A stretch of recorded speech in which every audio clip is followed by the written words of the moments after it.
see.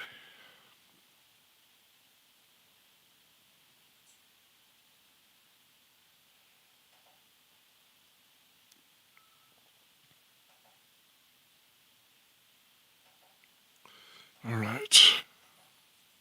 Ready?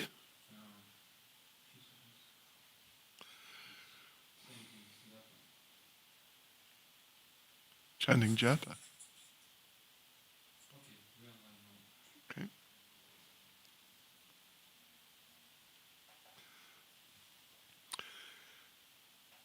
Hare Krishna devotees, welcome to our 40th evening of Brihad Bhagavatamrita seminar. Thank you very much for taking part.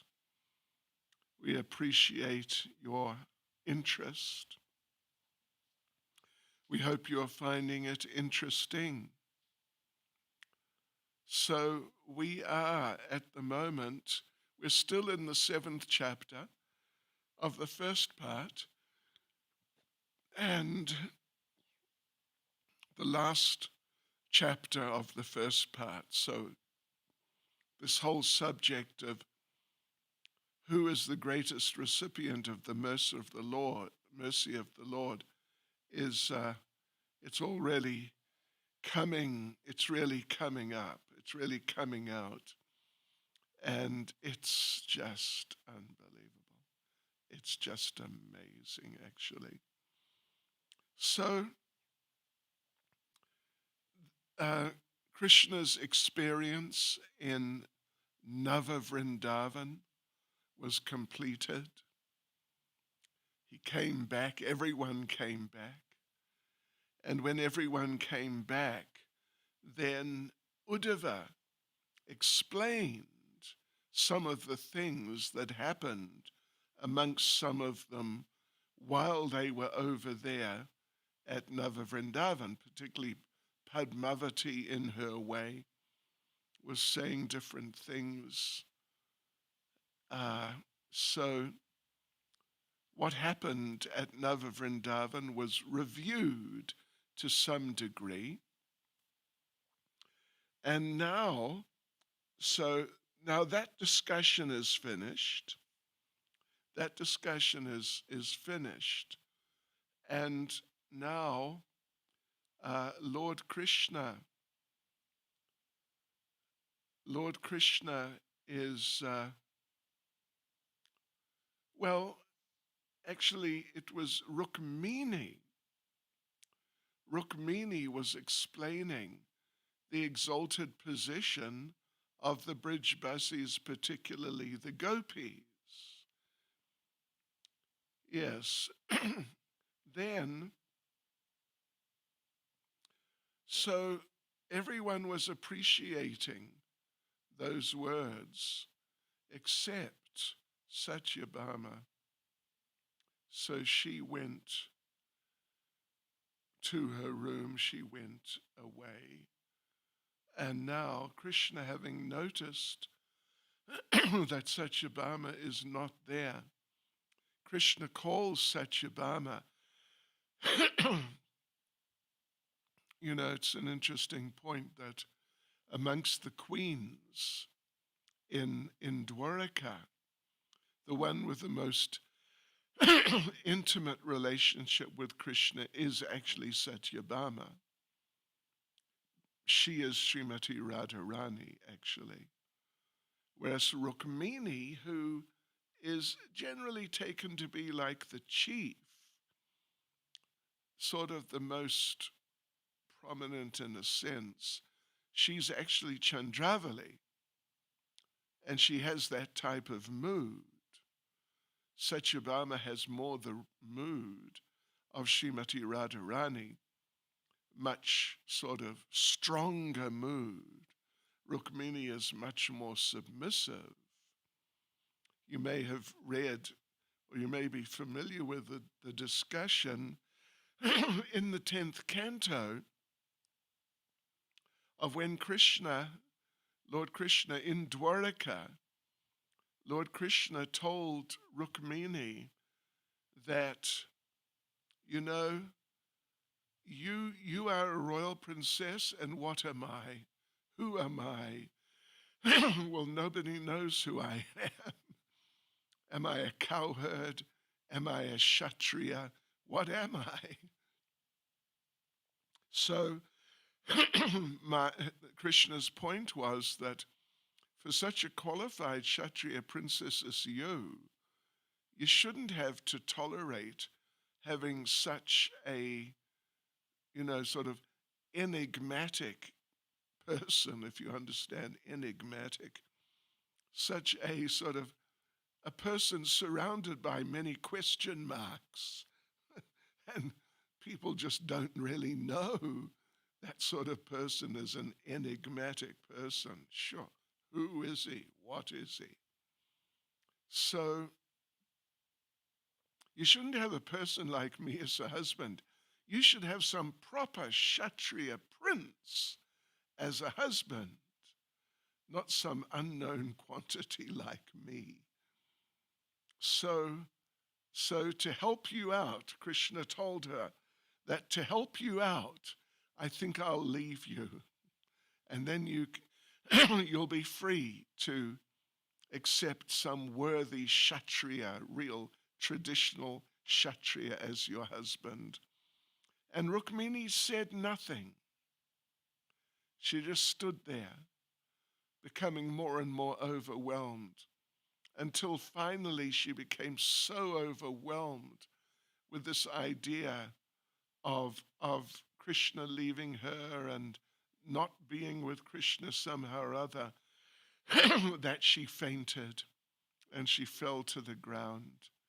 And it's stated that she fell to the ground just like a banana palm being blown over by a strong wind, just crash down. She didn't sort of, slowly come to the ground. She just went bang like that. So my point there is that Rukmini's mood, she's very submissive, like Chandravali is very submissive. Whereas Satyabhama, we read last night right at the end how she argues with Krishna, petulant, anger. She argues with him and she's definitely not submissive generally. But the reason for that, which is like Radharani, but the reason for that is that she knows that Krishna likes it. We read, what did we read? Anyway. We read how Krishna, the greatest enjoyment practically of Krishna in Dwaraka is this debating and negotiating and dealing with sometimes the anger and like that of his queens in Dwaraka. It's just one of his favorite activities. And Satyabhama knows it, so she does like that for Krishna's pleasure. So now, Uddhava has been speaking about how Rukmini had been speaking when they were at Nava Vrindavan.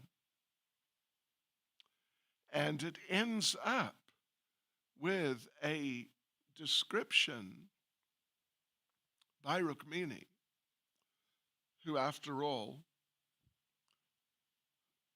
by Rukmini, that the gopis are the highest. The gopis are the highest. So we read that Satyabhama, when she heard that, she went away. She didn't stay there and listen. She went away in a mood of like a jealous, competitive anger in relation to the gopis, and Krishna did not appreciate that. Everybody else is there, but Satyabhama is not there now in the palace in Dwaraka. So now let's go on from verse 85. Uddhava said, the other queens all agreed. Only Satyabhama, Satrajiti, unable to tolerate those words, entered her chamber of anger. So now Krishna is going to call her out.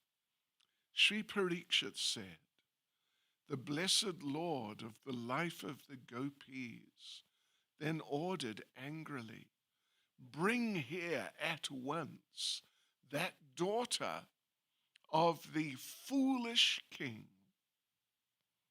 Satyabhama is the daughter of Satrajit, and Satrajit was definitely a foolish king.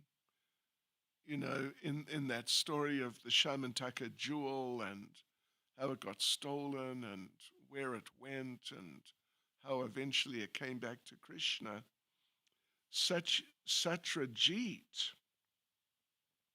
he got that jewel, it's from the sun god, and he was manufacturing gold on a daily basis and therefore was very opulent. But in the end, he was killed, by some other people who decided they wanted to get their hands on that jewel. So he was definitely foolish, Satrajit. So sometimes when a person who may, under normal circumstances, be addressed in a respectful way, if that person has something from the past, not good, and now they do something which is not good, then when they are addressed now, the fact that in the past they did something that was not good, that may be brought up again. Yeah. It may be brought up again. So, So therefore, Satyabhama, she's one of the most prominent queens. At least she has the most special type of relationship with Krishna, even though Rukmini is like queen number one. But Satyabhama has a more special type of relationship generally, but now she's acting in a foolish, improper way. The fact that she's the daughter of Satrajit, who was this foolish king who did wrong things, that's being brought up. Yeah. Bring here at once that daughter of the foolish king. Yes, so Krishna wants to correct Satyabhama. Generally, it seems everyone else is ready to accept that the gopis have this unique position, but Satyabhama, she reacted against that idea, and now Krishna wants to correct her and help her to understand this higher truth. So, but because she's acting foolishly, Krishna's angrily reminding the devotees that his wife's father had been implicated in the scandal, what a scandal, surrounding the Shamantaka jewel.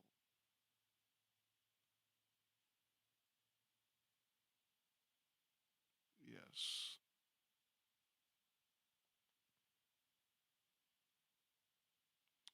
So anyway, here we go. Satyabhama, most expert in the arts of amorous love, was always ready to skillfully serve her husband in the mood of jealous pride, knowing him also to be fully conversant with the skills of love and eager to enjoy with the cowherd women. Yes. Upon here, well, we read this, but we're just reminding ourselves. Upon hearing this order from her maidservants, the intelligent Satyabhama got up, bathed, and quickly came before Krishna. Right. Yeah. So she hid herself behind a pillar and stood there, filled with shame and fear. Krishna noticed her and, still angry, spoke to her in a clear voice. So we understand that even though she hid herself so she couldn't be seen, Krishna couldn't see her, but Krishna smelled her unique fragrance.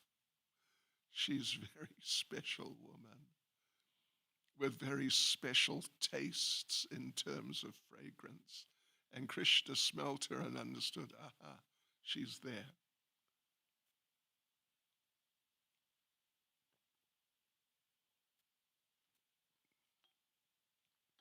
And there may have been other subtle signs of her presence.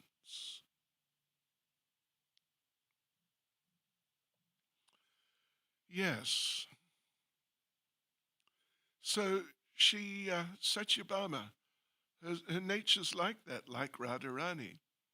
Sometimes or often argumentative and you could say not submissive, but it's all for Krishna's pleasure. But now, in this situation, she's filled with shame and fear. The verse said that. She's afraid that if I act in my usual sort of difficult way, that I may take things too far. I may take things too far. And because there's a limit, there's definitely a limit. So, and a point in principle is that whenever we're rendering service to the Lord, that we shouldn't act in just whimsical ways. We have to always be very attentive to the main principle, which is to please Him. So if it appears that we're displeasing Him, that's a serious problem, and we don't want to. If we go to that point, that's a big mistake. Yeah.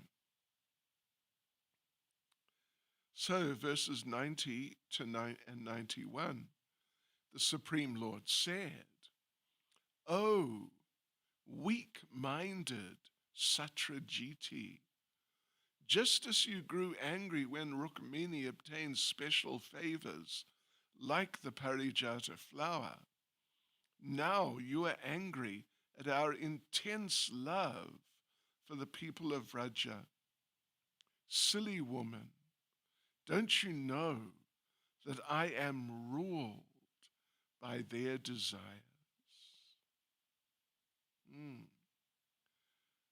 So again, Krishna reminds her, and because there's so many others there, reminds all the others there that that there's a certain sort of flaw, you could say, in her background, which is not really something to do with her directly, but it's her father. Her father is like a weak link in her chain. Yeah. So, an interesting little technical point is that in the Sanskrit, Krishna refers to himself in the plural. Interesting. It's very unusual. Either, Sanatana Goswami says, either because he's thinking of Balaram and Rohini as well as himself, Balaram and Rohini, who share his feelings for the gopis and the Brijbasis. Or possibly because he's proud of possessing the great treasure of the love of the gopis, of the Brijbasis. 92. So this is now Krishna pointing out, explaining his feelings for the Brijbasis. If the people of Vraja thought it good that I renounce everything, I promise you that in a moment I would do just that. Yes, so, if we're really taking that at face value, then we understand Krishna saying he would just give up all his wives, just like that. His children, the opulence of Dwaraka, all the devotees of Dwaraka, everything. He would just give it up if the people of Vraja felt he should do it, if it would make them happy.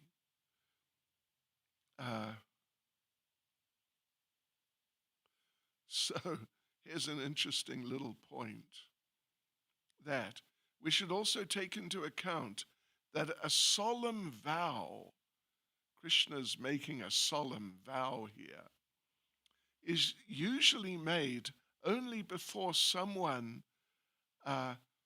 who one trusts. The person taking the vow trusts that person that they're taking the vow in front of. So what does this mean? It indicates Satyabhama is very dear to Krishna. So Krishna continues, verse 93. The praise offered by the venerable Brahma was not spoken in vain. I can never fully repay these devotees, and so I am utterly indebted to them. Yes, so Krishna is the omnipotent Supreme Lord. Everything is his. Everything is at his disposal completely. But still, despite that, despite everything being at his disposal, still he cannot repay his debt of gratitude to the gopis. Yes.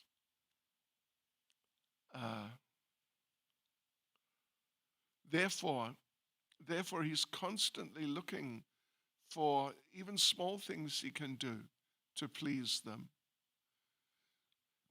Constantly trying to find some way to please him, please them. And Lord Brahma talks about this in very amazing terms. In Bhagavatam, 10th canto, chapter 14, Verse 35, listen to this. Lord Brahma speaking. My mind becomes bewildered just trying to think of what reward other than you could be found anywhere. You are the embodiment of all benedictions, which you shower upon these residents of the cowherd community of Vraja. You've already arranged to give yourself to Putana and her family members in exchange for her disguising herself as a devotee. So what is left for you to give these devotees of Vrindavan, whose homes, wealth, friends, bodies, children, dear relations, and very lives and hearts are all dedicated only to you? That's very, very beautiful.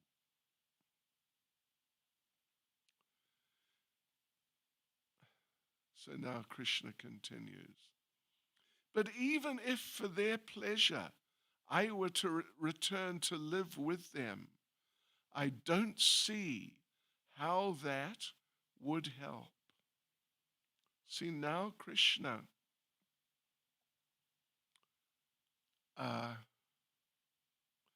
is going to start to explain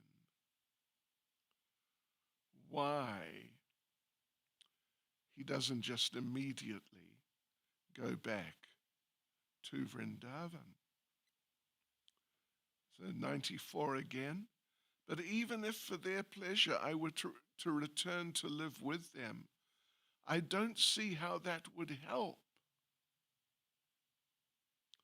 Just by seeing me, they become so dazed and bewildered by ecstasies from deep within that they fail to recognize their own bodies and everything that has to do with their bodies. What to speak of the rest of the world? So, yes, I mean, this is true. As soon as the Brijbasis see Krishna, then their prema transforms into in all different, many different ways. Trembling, perspiring, and other sattvika symptoms. Then they may enter a trance, losing external consciousness. All sorts of different things happen when they come into the presence of the Supreme Personality of Godhead. Yes. So whenever they see Krishna, they just forget about everything to do with their lives. Whatever they're going to do for success in this life or the next life or anything, they just forget about it completely. Forget their own bodies, family, social positions, their responsibilities, and so on. Yes. In other words, upon seeing Krishna, they completely lose contact with reality. And Krishna sees no hope of restoring them to a sort of normal, healthy type of condition if he goes there. In fact, if he goes there, it's very likely they will become worse. 96. So their pain won't be relieved. So their pain won't be relieved even if they see me. Their hearts will be so disturbed by thoughts of separation from me that whatever measures I take for their happiness will only double their grief. Yes. So, in their trance of separation, the Brijbasis are aware of nothing other than Krishna. Their ecstasy is so deep that that just by remembering Krishna, they see him right in front of them. Whereas other devotees, even very advanced devotees, you could say, pure devotees, whose love for Krishna is not on the same level, they have separate experiences of him internally and externally. See, the Brijbasis, the internal and external become the same. They're thinking of him, then they see him, even though he may not be there exactly in sort of, basic physical terms. Yes. So, for example, Dhruva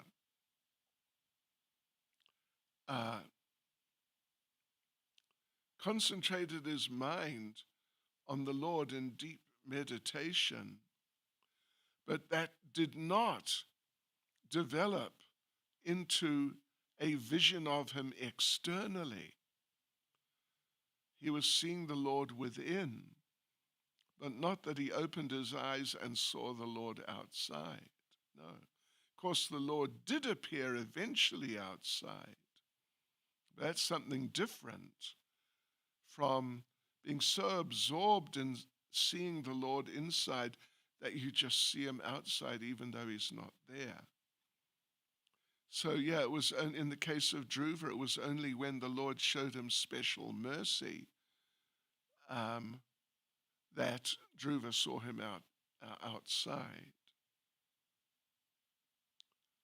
So, yes.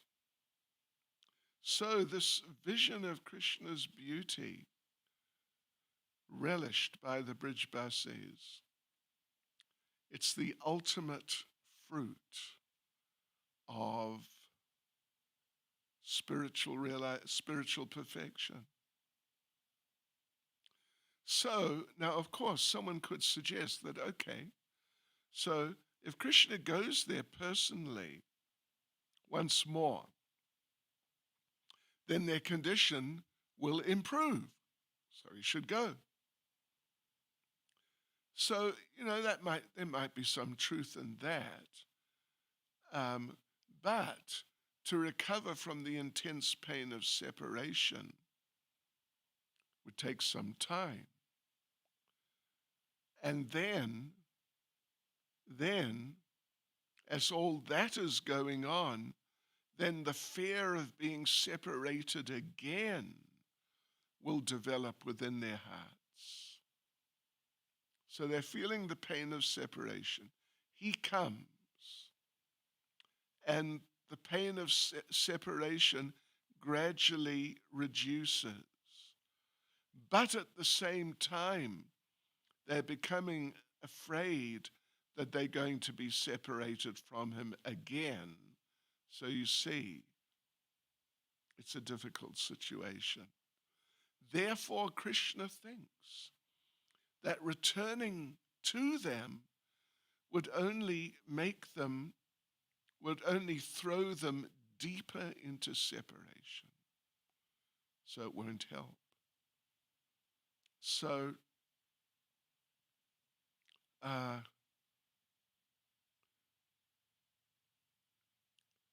so therefore, Krishna is entering into the argument, the position, better I don't go back because it'll make things worse. They'll see me, and this is nice, but at the same time, they will develop feelings of anxiety that I'm going to go again. So altogether, they'll feel worse. Yes.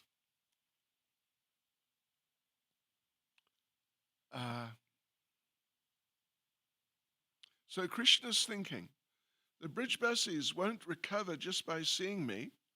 They'll want to enjoy pastimes with me.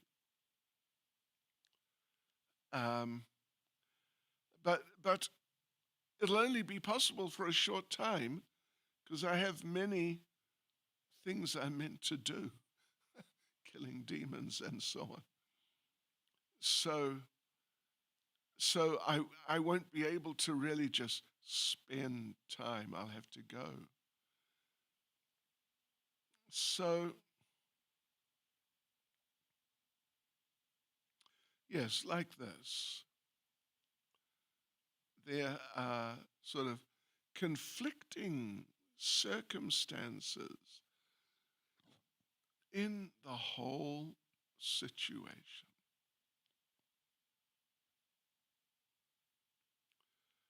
Um, yes.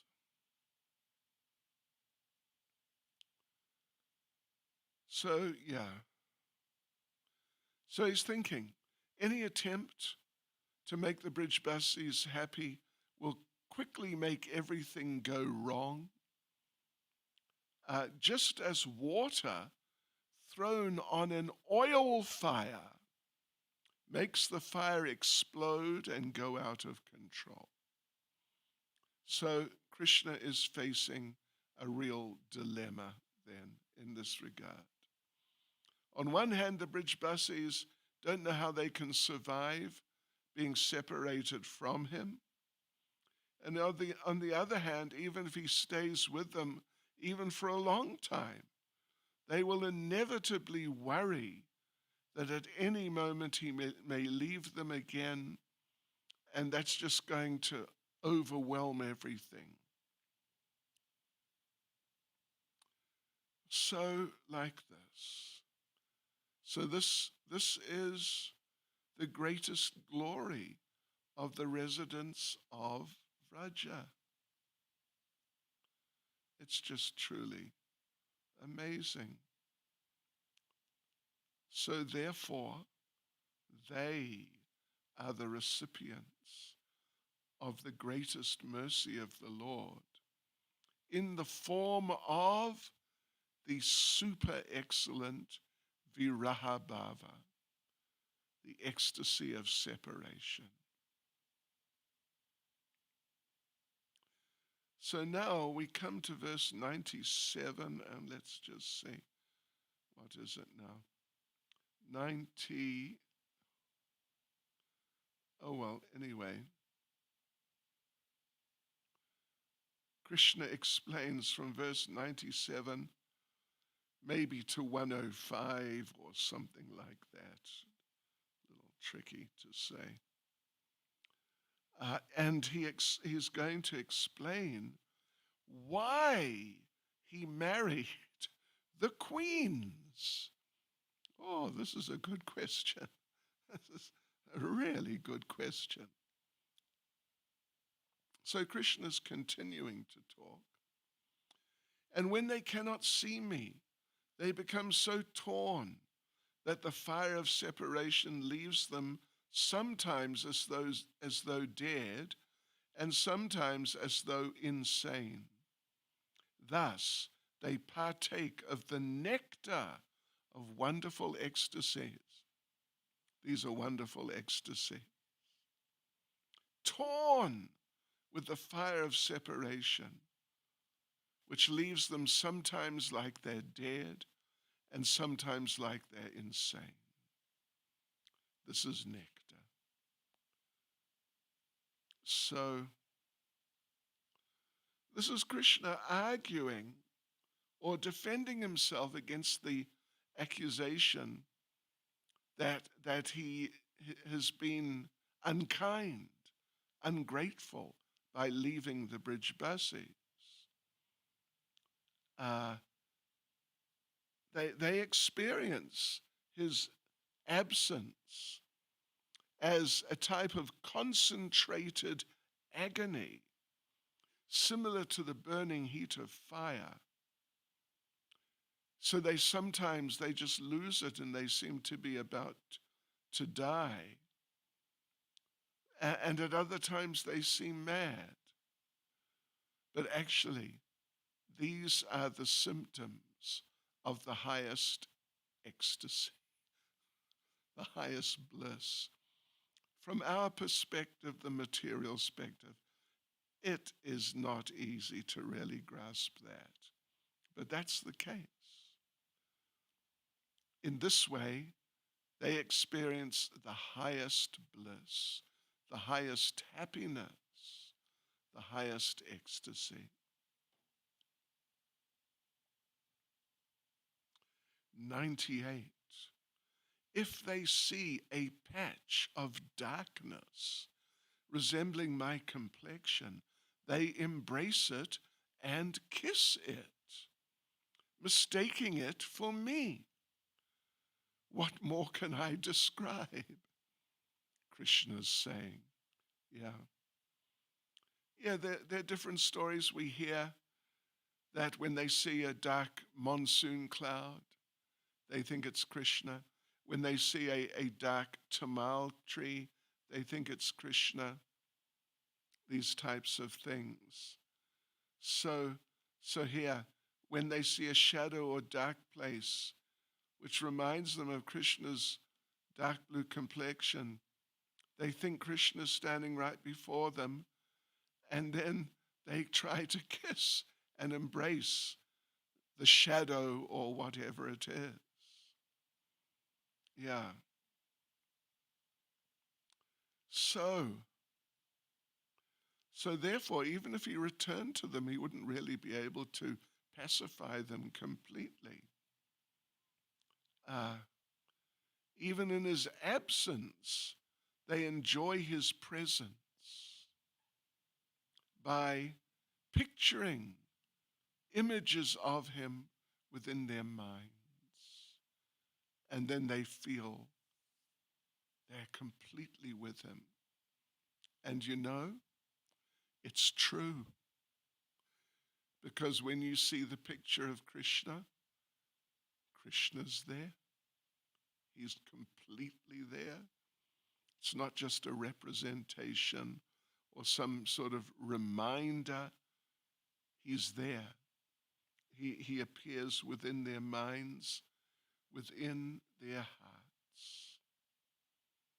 So Krishna feels basically he can't really do anything to help the situation, to change the situation. He's not really able to do anything. Therefore, he has to remain a debtor, in debt, continually in debt. So therefore, it's not really fair to call him ungrateful, because he has just become unable to reciprocate. He can't do it.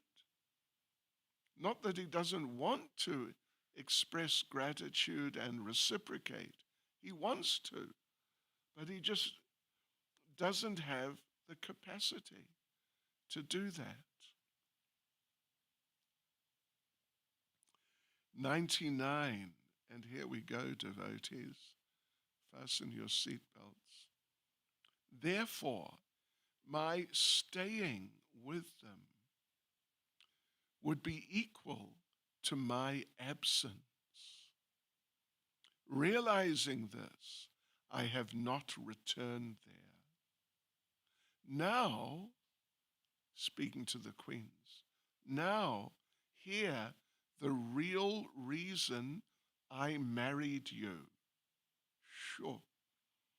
Imagine being married to a person and thinking, well, in this lifetime, I've not been married, so I don't know exactly, but just for the sake of argument, you're married to a person for some time, and you feel that, you have a relationship, and the marriage is like this and that, and the relationship is like this and that, and it's deep, and it's nice.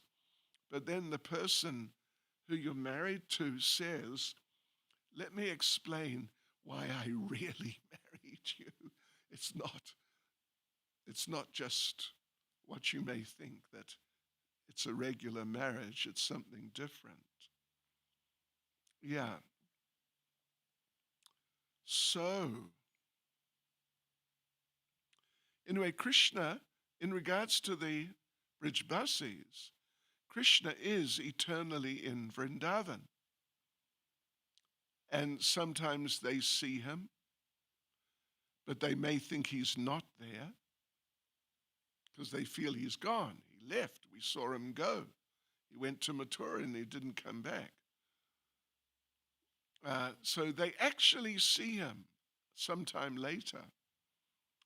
And because they know he left, they think, no, it can't be Krishna because he left, although he's actually there in front of them. Yes. This is prema vivarta, transcendental, the madness of love.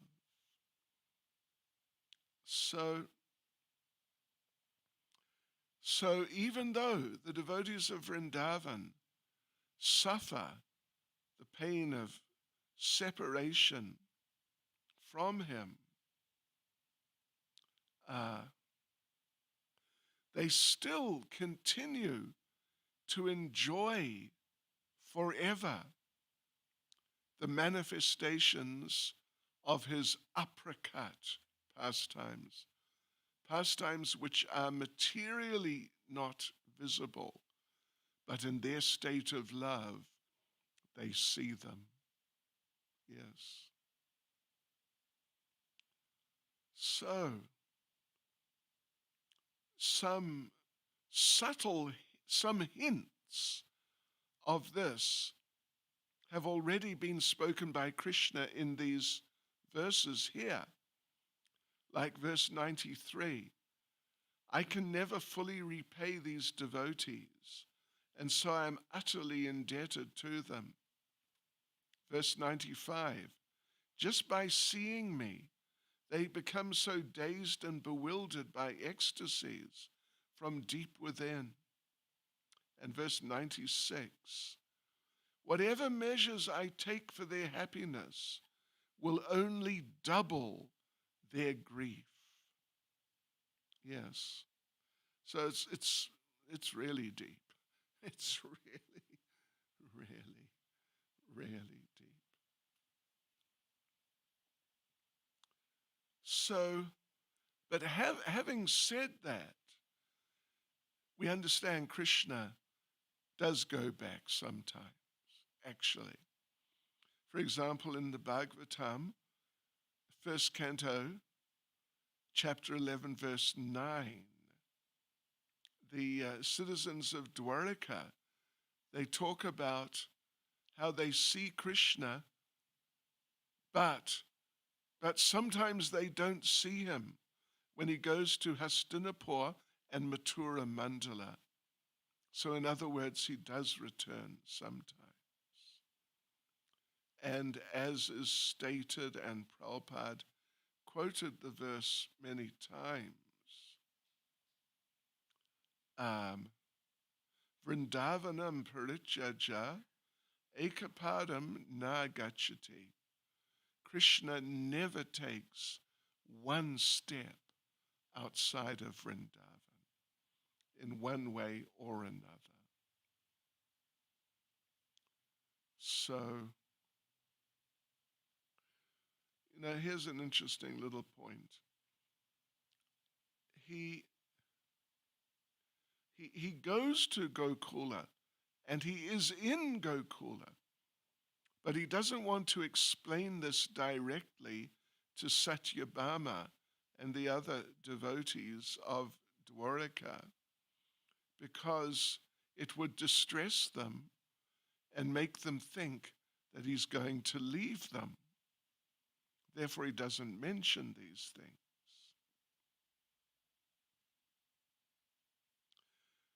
My dear proud lady, when living in Mathura Puri without the gopis, I at first had no desire to marry. So now he's going to explain why he married the queens.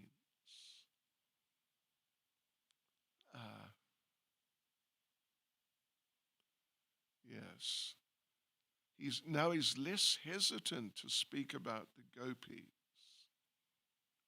since that the queens are already they're interested, they're attracted to hearing about them.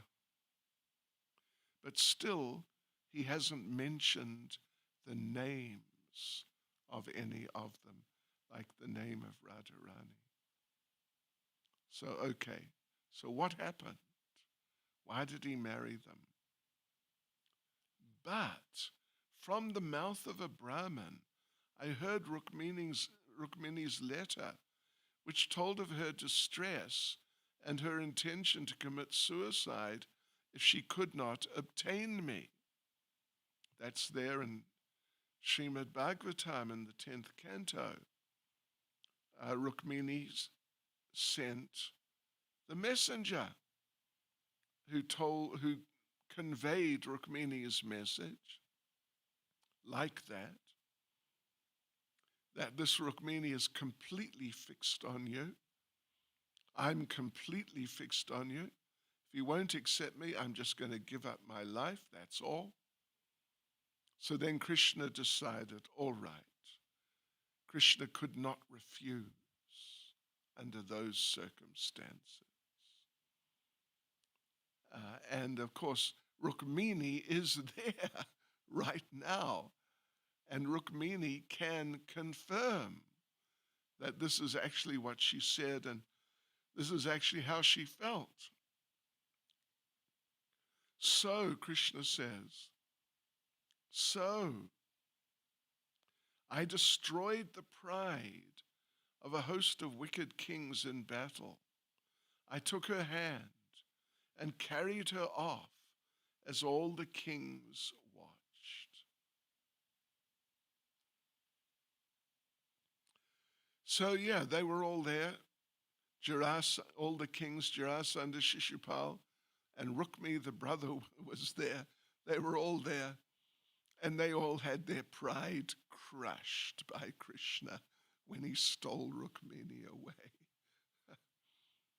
And then they tried to chase after him to fight with him, but he smashed them all, including Rukmi. He didn't kill Rukmi, but he gave him a special haircut, cutting off pieces of hair from here and there in different places. So there's sprouts of hair coming out from here, and it looks totally weird. And for a Kshatriya, for whom dishonor is worse than death, to embarrass Rukmi like that was worse than killing him. Yeah. And then Krishna took Rukmini to Dwaraka, and there they were married. So Krishna's just pointing out that he just did what the moment demanded, basically. He had no choice but to save her life. So Krishna continues, but the sight of Rukmini made me think back on the gopis all the more, and the sorrow and distress this caused me made me very much disturbed. So in other words, living in Dwaraka, Krishna had been trying to forget the gopis, but Rukmini, her beauty resembled the gopis. And so therefore it became more difficult to forget them. And it rekindled within him the fire of viraha bhava, the ecstasy of separation. Some 16,100 gopis had, with vows, worshipped Katyayani to obtain me, to bring my mind somewhat to peace by seeing a likeness of them. I married the same number of you queens here in Dwaraka. So gopis performed Katyayani Vrata. That's for the month immediately after Kartik. They wanted to marry Krishna. And this, of course, affected Krishna very deeply, knowing their extreme love for him. So, to give himself some peacefulness, when he saw that these queens, 16,100 princesses, that he had freed from being locked up, seeing them as the queens or the princesses as having some likeness to the gopis, to those gopis who did Katyayani Vrata, Krishna married the same number of princesses as there were gopis. Yes, so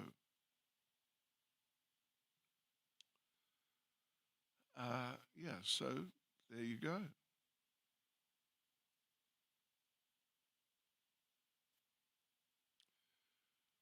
And one thing I can just mention, one thing, which, well, I don't know if it's going to be mentioned or not, frankly, but I would have thought if it was going to be, it would have been mentioned here, is that Srila Rupa Goswami explains in Lalita Madhava that those six, just as Rukmini's Chandravali and Satyabhama's Radharani, so those 16,100 princesses were the 16,100 gopis.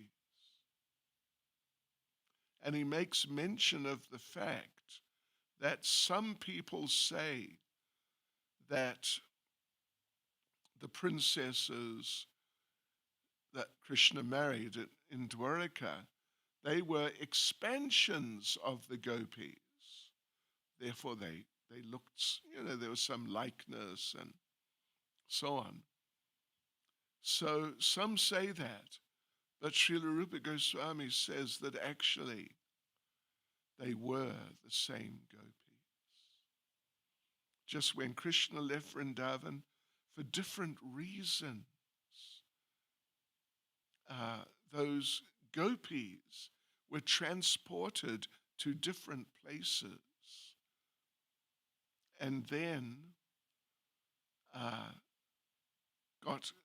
became involved in Krishna's Dwaraka pastimes. So not just that they looked somewhat like them, but they actually were them. And so Rukmini is actually Chandravali. And Satyabhama is actually Radharani, in fact.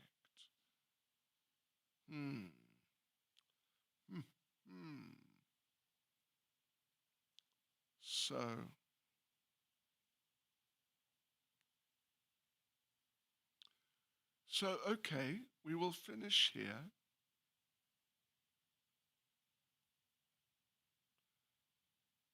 One last verse, 106. Ah, willful woman, speaking to Satyabhama, all that I relished in Vraja gave me the highest pleasure. And though the glory of those times has now abandoned me, it still resides in that most worthy place. So everything he relished in Vraja just gave him the highest pleasure. And now he's left there, he's left Vraja, he's in Dwaraka. So the glory of those times has gone for him, has left him, because he's left Vraja, he's in Dwaraka. But that the glory of those conjugal pastimes still resides in Vrindavan. So let us see how things develop from this point. We will continue on Monday. Hare Krishna. Srila Prabhupada Ki Jai. Shri Brihad Bhagavatamrita Ki Jai. Srila Sanatana Goswami Ki Jai. Gaur Premanande.